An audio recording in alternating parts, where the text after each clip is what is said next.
ఎవరు గెలుస్తామంటే వాళ్ళు ఆరాటాలతో చేస్తూ ఉంటారు. ఏ ప్రభుత్వమైనా వాళ్ళు గెలుస్తామని చెప్పుకోవడం సాధ్యం.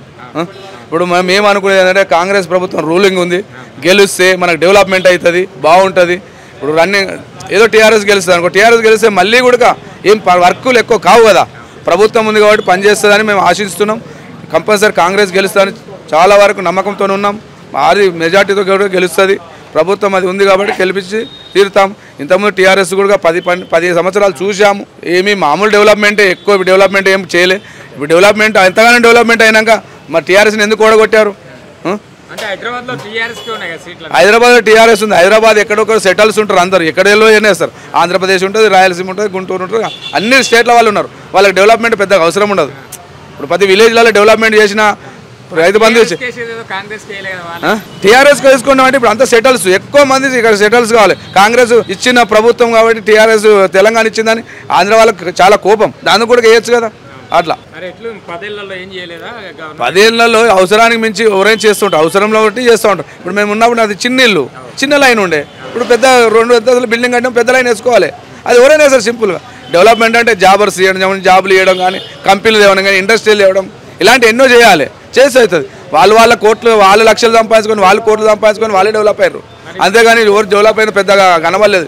ప్రజలకు హెల్ప్ చేయండి, ప్రజల దగ్గరికి వెళ్ళిపోతే ప్రజలకు స్కీమ్స్ ఇవ్వండి. ప్రజలకు అనండి. బీసీ బంద్ అన్నారు, బీసీ బంద్ ఏమైంది?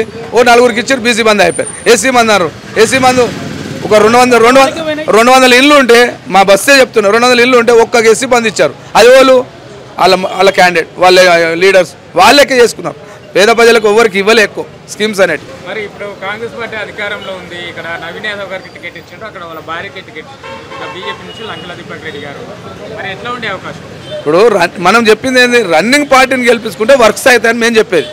రన్నింగ్ పార్టీ ఉన్నది, కాంగ్రెస్ ప్రభుత్వం ఉంది, కాంగ్రెస్ కోటేస్తే మనకి ఏదైనా డెవలప్మెంట్ అవుతుంది. 99% ప్రజలు కూడా అదే ఆలోచిస్తారు, మేము కూడా అదే చెప్తున్నాం.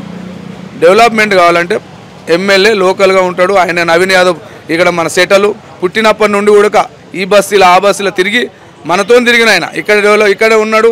అందరి ప్రతి ఒక్కరిని కూడా గుర్తుపడతాడు, ఆయన గుర్తుపడి కూడా మాట్లాడతాడు. ఇప్పుడు ఆమె సునీత ఉంది, ఎవరికి తెలుసు? ఎవరికైనా తెలుసా?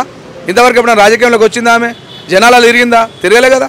ఇప్పుడు ఏదో ఆయన చనిపోయాడు, అదృష్టవశాత్తు మనం దానికి ఏమన్నా, ఆమె జనాలకే తెలియదు. ఆమె తెలియనప్పుడు ఎట్లా తెలుసు? ఎట్లా రాజకీయం ఎట్లా వాళ్ళకి చేయగలుగుతుంది? నన్ను పోతే ఇప్పుడు నవీన్ నన్ను ఉన్నాడు, మేము ప్రతిరోజు బోరబండల వినాయకరావు కానీ, రాజానగర్ కానీ ఇలా తిరిగిన వ్యక్తి ఆయనకు అందరు పరిచయం.